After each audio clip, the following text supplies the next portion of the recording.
रामकृष्ण हरी. आजचा आपला विषय आहे हरिपाठ.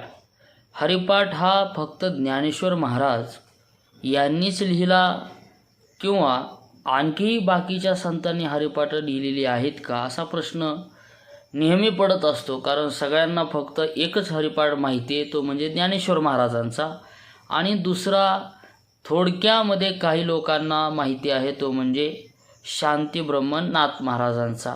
परंतु या दोनच संतांचे हरिपाठ नाही, तर एकूण हरिपाठ ही 5 हरिपाठ आहेत. त्याला आपण पंचरत्न हरिपाठ असं म्हणतो. कारण वारकरी संप्रदायामध्ये हरिपाठाला फार मोठं अनन्यसाधारण असं महत्त्व आहे.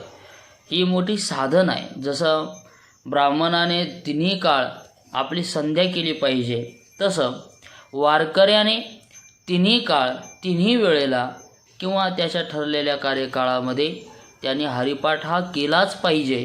कारण मग महाराज म्हणतात, झाली संध्या संदेह माझा गेला आणि हृदयी आत्मा राम प्रगटला. तो आत्मा राम हृदयामध्ये प्रगट होण्याकरता संध्या करावी लागते आणि संध्या केली की मग संदेह जातो. तसं वारकऱ्याची हरिपाठ ही संध्या आहे. आणि मग कोणता हरिपाठ कोणी कोणी लिहिला, तर शांतीब्रह्म नाथ महाराजांचा हरिपाठ आपल्याला माहिती आहे. कैवल्य साम्राज्य चक्रवर्ती ज्ञानोबाराय यांचाही हरिपाठ आपल्या सगळ्यांना ज्ञात आहे. त्यानंतर हाच हरिपाठाची साधना आमच्या प्रेममूर्ती नामदेव महाराजांनी सुद्धा हरिपाठाची रचना केलेली आहे. त्यानंतर याच हरिपाठाची रचना त्र्यंबकेश्वर निवासी निवृत्तीनाथ दादा यांनी सुद्धा हरिपाठाची रचना केलेली आहे. आणि त्यानंतर जगद्गुरू तुकोबबाराय यांनी सुद्धा हरिपाठाची रचना केलेली आहे. एकूण अशी 5 संत, पहिले ज्ञानोबाराय, दुसरे शांतीब्रह्म नाथ महाराज, तिसरे आहेत नामदेव महाराज, चौथे आहेत निवृत्तीदादा आणि 5वे आहेत जगद्गुरू तुकोबबाराय. वयोमानानुसार जर यांच्या कार्यकाळानुसार हा क्रम लावला तर पहिला क्रमांक येतो तो नामदेव महाराजांचा. त्यानंतर ज्ञानदादापेक्षाही ज्ञानेश्वर महाराजांनी निवृत्तीनाथ दादा हे त्यांचे गुरु आहे आणि म्हणून शिष्याच्या अगोदर हा गुरुला सन्मान देणं हा नियम आहे, विधी आहे. आणि म्हणून नामदेव महाराजांच्या नंतर जर क्रम लावला हरिपाठाचा तर तो येतो निवृत्तीनाथ दादा महाराजांचा. त्यानंतर पुन्हा श्री संत ज्ञानोबारायांचा तिसरा क्रम, चौथ्या क्रमांकाला शांतीब्रह्म नाथ महाराज आणि 5व्या क्रमांकाला आमचे जगद्गुरू तुकोबबाराय. असे 5 संतांनी या हरिपाठाची रचना केलेली आहे. त्यामध्ये ज्ञानोबारायांच्या हरिपाठाचा विचार केला तर ज्ञानोबारायांच्या हरिपाठामध्ये एकूण 27 अभंग आहेत आणि त्यातील 28वा अभंग ते कुठे म्हटला जातो, कुठे नाही म्हटला जातो. अभंग हरिपाठ असते 28 हा अभंग आहे.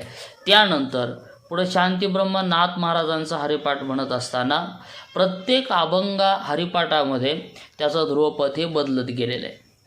शांतीब्रह्मनाथ महाराजांच्या हरिपाठात पुढे महाराज एकूण 25 अभंग हे शांतीब्रह्मनाथ महाराजांच्या हरिपाठामध्ये आहेत. त्यानंतर पुढे नामदेव महाराजांनी सुद्धा या हरिपाठाची जी रचना केली, नामदेव महाराजांच्या हरिपाठात एकूण 34 अभंग आहेत. हा हरिपाठ सगळ्यात मोठा हरिपाठ, जास्त संख्याचा हरिपाठ आहे. अनेक बहुसंख्य अभंग नामदेव महाराजांच्या हरिपाठात आहेत आणि त्याचबरोबर अनेक ऐतिहासिक पुरावेसुद्धा नामदेव महाराजांनी आपल्या हरिपाठामध्ये लिखित केलेले आहेत. आणि त्यानंतर जगद्गुरू तुकोबबारायांच्या हरिपाठाचा विचार केला तर जगद्गुरू तुकोबबारायांच्या हरिपाठामध्ये सुद्धा एकूण तुकोबबारायांनी 33 अभंगाची रचना जगद्गुरू तुकोबबारायांच्या हरिपाठामध्ये आहे. आणि शेवटचा हरिपाठ तो म्हणजे निवृत्तीनाथ दादांचा. निवृत्तीनाथ दादांच्या हरिपाठामध्ये सुद्धा एकूण 25 अभंग आहेत.